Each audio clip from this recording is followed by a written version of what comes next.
Mi último año de secundaria estuvo plagado de emociones, empezando porque solo me quedaban 6 meses con mis mejores amigos, por la misma razón que nos separábamos, el director de la secundaria, el profesor Gallardo nos propuso ir de campamento un fin de semana, todos estuvieron de acuerdo y pronto empezarían los preparativos para salir.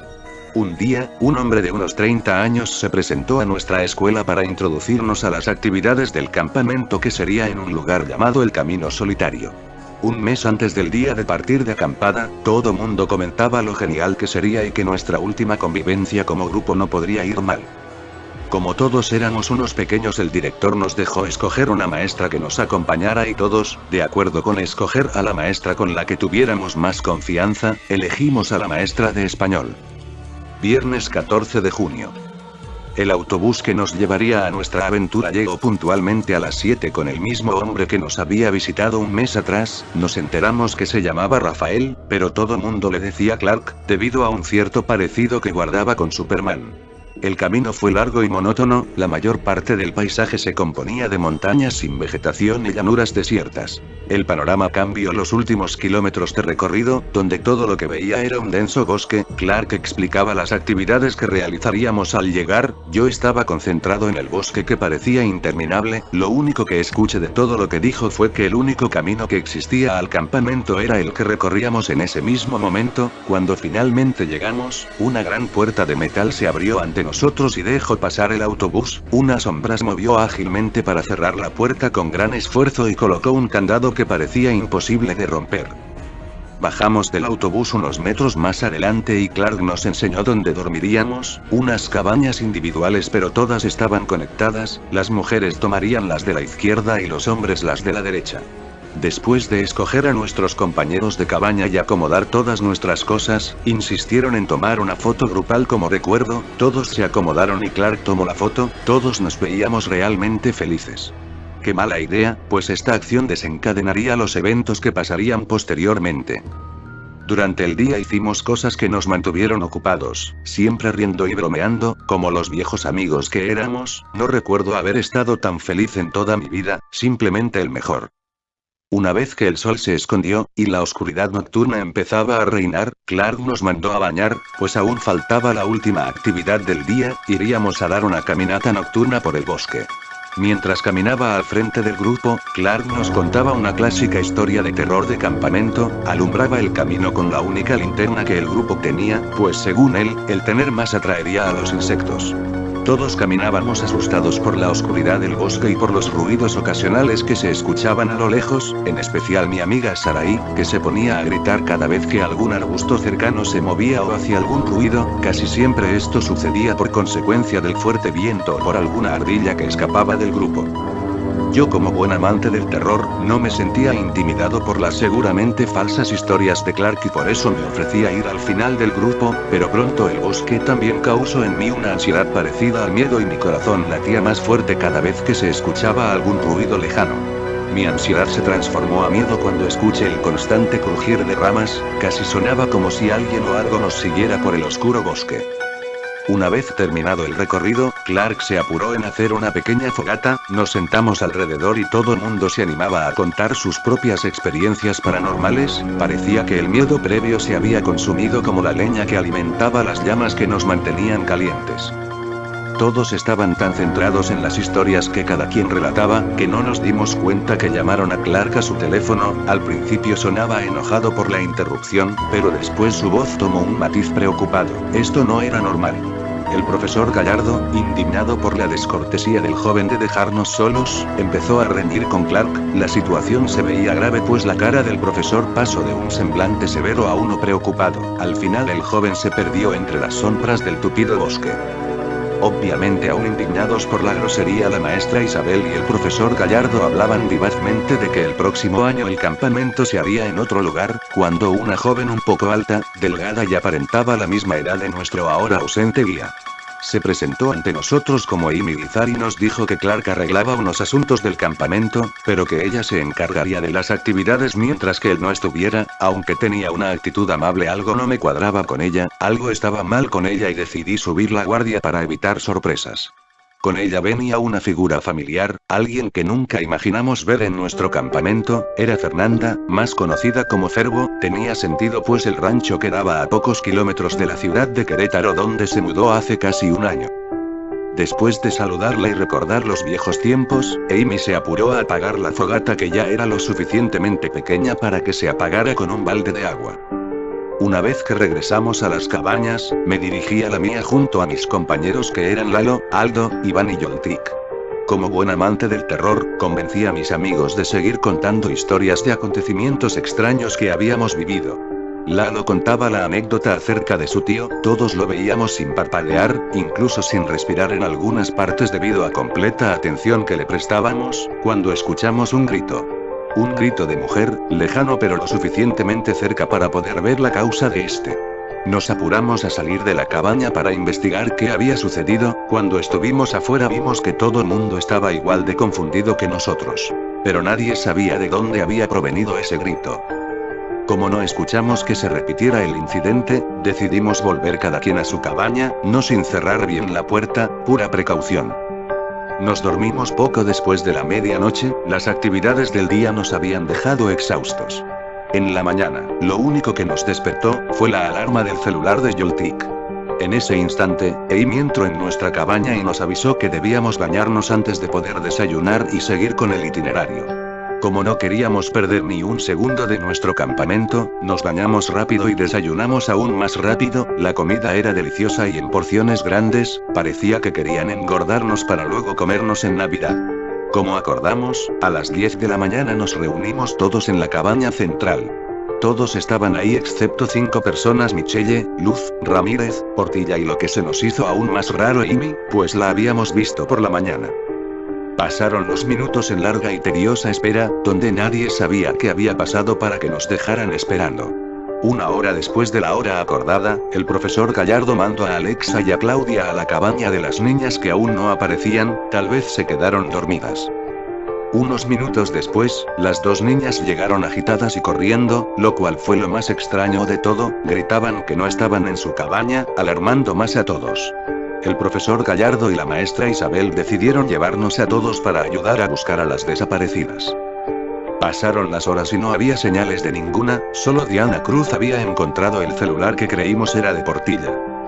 La profesora tomó inmediatamente el aparato y se apuró a tratar de indagar su contenido, pero estaba bloqueado con un patrón de seguridad. Nuestros intentos de desbloquearlo fueron inútiles, así que decidimos dejarlo de lado y dedicarnos a seguir buscando a las niñas desaparecidas. Algunos intentaron llamar a sus celulares, pero en medio de ese bosque no había señal. Debíamos agradecer que hubiera luz en un lugar tan remoto como ese bosque. Acelerado, el profesor partió en su misión de rescate. La maestra, sin saber qué hacer y al vernos tan apanicados, decidió hacer una pequeña caminata para relajarnos mientras seguíamos buscando a las niñas. Como una vez nos dijo, el poder de la mente es tan grande que si piensas que algo pasará, es muy probable que pase, y así partimos con la mentalidad de salir a salvo y todos juntos de ahí. Tomamos nuestras mochilas, las llenamos de algo de comida, agua y ropa extra por si algo inesperado pasaba en nuestra travesía. Como aún nos veíamos preocupados, a la maestra se le ocurrió cantar una canción para ayudarnos a subir el ánimo y mantener la calma. Avanzábamos y a cada paso parecía que el bosque nos tragaba en sus oscuras fauces. Yo no podía reconocer en dónde estábamos. Todo el bosque parecía igual: árboles altos, arbustos y el pasto más verde que había visto en mi vida. Extraño pero cierto, a todos los hombres nos dio ganas de orinar al mismo tiempo. Como estábamos en medio de la nada, propuse que fuéramos alejados unos de otros por unos metros y que fuéramos algo alejados de las niñas, por obvias razones. Como lo propuse fue como saciábamos nuestras necesidades. Cuando todos terminamos nos dirigimos a reagruparnos. Al caminar, todo se oscurecía. Avanzamos unos 10 metros cuando ya parecía de noche, cosa imposible porque había amanecido solo unas horas antes. No sé decir bien lo que pasó, solo sé que vi unas raíces saliendo del suelo, que nos tomaron de los tobillos y nos jalaban a un gran árbol que superaba en tamaño a sus similares. No recuerdo más, o de mi memoria se borró ese momento, o me desmayé, pero cuando fui consciente de lo que pasaba, las niñas estaban con nosotros y era de día de nuevo. Haciendo un recuento, faltaban Iván, Luis, Osvaldo, Edgar, Livier y Tamayo. Comencé a llorar. Los hombres que quedaban estaban desmayados a unos pocos pasos de mí, y cuando despertaron tuvieron una reacción similar a la mía. Al principio las niñas pensaban que era una broma, pero al ver nuestras reacciones pronto se dieron cuenta que era algo mucho más grande que eso, algo horrible había pasado. La maestra, sin creer nuestra historia, comenzó a caminar por los alrededores para buscar una explicación lógica. No encontramos a nuestros amigos, pero encontramos algo que nunca nos imaginábamos ver, una lápida, cubierta de maleza pero aún así legible. Rezaba "Descansa en paz Amy Guizar". Todos entramos en shock. Nadie se dio cuenta por el estado de estupor que teníamos, pero al pie de la lápida había una nota, la levanté, la abrí cuidadosamente y me apresuré a leer. Decía: "Si a tus compañeros quieres volver a ver, en tu mochila la foto debes tomar, observará y todo entenderás. Los quiere, Annie". Me dirigí a mi mochila, y tomé la foto que tomamos el día anterior, revisé cada esquina de la escena, pero no había que buscar mucho, era evidente, las caras de Edgar, Livier, Iván, Portilla, Luis, Michelle, Luz, Tamayo y Ramírez no estaban. Sus cuerpos seguían ahí, pero sus rostros estaban ennegrecidos, no podía ser coincidencia, era demasiado para serlo. En el momento me desmayé. No sé cuánto tiempo pasó, pero cuando desperté estaba en la cabaña central junto con todos los demás. Me preguntaron por qué me había desvanecido y les conté sobre la nota y la foto. La profesora Isabel intentó explicar lo sucedido, trataba de convencernos que era pura coincidencia y probablemente era obra del sol, o de una botella de agua derramada en mi mochila. Todos sus esfuerzos fueron en vano cuando todos vimos como el rostro del profesor Gallardo se ennegrecía delante de nuestros ojos.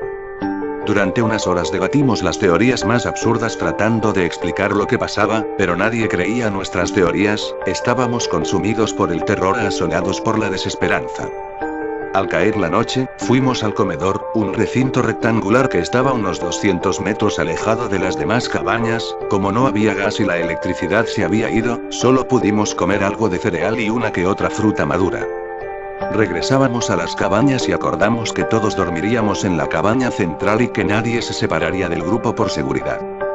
Ya habíamos cruzado la mitad del camino para llegar a nuestro destino cuando en la fotografía la cara de Sofía se ensombreció. Intranquilos la observamos y justo cuando ella nos devolvía la mirada y nos decía que una sombra salió de entre los árboles y se la llevó, todo fue tan rápido que ni siquiera gritó. Corrimos a la cabaña y uno a uno las extrañas sombras se llevaban a nuestros amigos. Las sombras se llevaron a Family, Yoltik, Alexa, Donatiu, Aldo y Claudia. Los restantes llegamos a la cabaña jadeando del esfuerzo y con el corazón saliéndose de nuestro pecho. No dijimos nada, todos parecían haber aceptado su inminente final a manos de esa fuerza misteriosa. Era muy tarde y nadie lograba conciliar el sueño. En algún punto de la noche todos caímos rendidos en las garras del sueño y cuando despertamos solo quedábamos 6, Sarai, Jair, Cruz y la profesora ya no estaban, algo les había pasado mientras dormíamos. Todo giraba en un abismo demencial, el sol por alguna extraña razón, ya no brillaba sobre nuestras cabezas, y la luna tampoco hacía su aparición, el cielo era negro y estaba completamente despejado. Ninguna luz nos alumbraba, todo era oscuridad. Gracias a la poca batería de algunos de nuestros celulares salimos de la cabaña de buscar algo más que nos alumbrara. Saqueamos cabaña por cabaña pero lo único que encontramos fue una pequeña lámpara que le pertenecía a Alexa y el celular de Donatiu que tenía algo de batería a diferencia de los nuestros que ya estaban muertos. Alexis tomó el celular y yo la lámpara, nos pusimos a la cabeza del grupo para alumbrar el camino, Lalo iba atrás de nosotros junto con Mariana y Daniela, Basurto iba cerrando la marcha. Nos dirigimos a la única salida, la reja que pasamos el primer día. Ya alcanzábamos divisar la gran reja de deslumbrante metal cuando una risa demencial sonó a nuestras espaldas, no era necesario voltear para saber de quién se trataba. Frente a nosotros, vimos a Amy justo como la recordábamos del día anterior pero con un toque macabro. Repetía constantemente: yo los cuidaré mis pequeños, no se asusten ni vengan conmigo. Mariana y Daniela como hechizadas avanzaron hacia ella, nosotros en shock no las detuvimos, se detuvieron a escasos centímetros de Amy y desaparecieron delante de nuestros ojos. Sin pensarlo, corrimos a la reja, era nuestra única oportunidad de salir de ahí. En nuestra apurada carrera, Basurto no vio un hoyo en la tierra y cayó al suelo. Alexis intentó ayudarla a seguir pero Amy apareció y se llevó a ambos en un solo segundo. Solo Lalo y yo. Llegamos a la reja y Lalo me hizo escalón con su mano y rápidamente salté la gran reja, Después ayudé a mi amigo a saltarla y nos alejamos de ahí. Unos minutos después divisamos un auto que por poco nos atropella. Era Clark, nos subió al carro y mientras conducía solo repetía en voz baja: no otra vez. No de nuevo. Cada metro que avanzábamos el cielo se veía más claro, regresaba el sol, estábamos seguros ahora. Llegamos a un pueblo llamado Ezequiel Montes y ahí Clark nos dijo que Annie fue durante muchos años una leyenda. Ella fue la hija de los primeros dueños de aquel bosque, cuando aún no era campamento. Se decía que su boda estaba próxima cuando murió. Siempre quiso tener muchos hijos y se pensaba que por eso se dedicaba a secuestrar niños. Clark nos regresó a la ciudad. Nunca supimos qué había pasado con mis compañeros, ni supimos nada del camino solitario después de lo sucedido. Todo era normal, pero hace unos días, la cara de Lalo se ensombreció y hoy en la mañana mi madre ha recibido una llamada, lo encontraron muerto. Hace unos minutos, mi cara también desaparecía, no sé qué pasará, pero algo es seguro, cuídense de Annie aunque puedes escapar, no vaya a ser que también vaya por vosotros.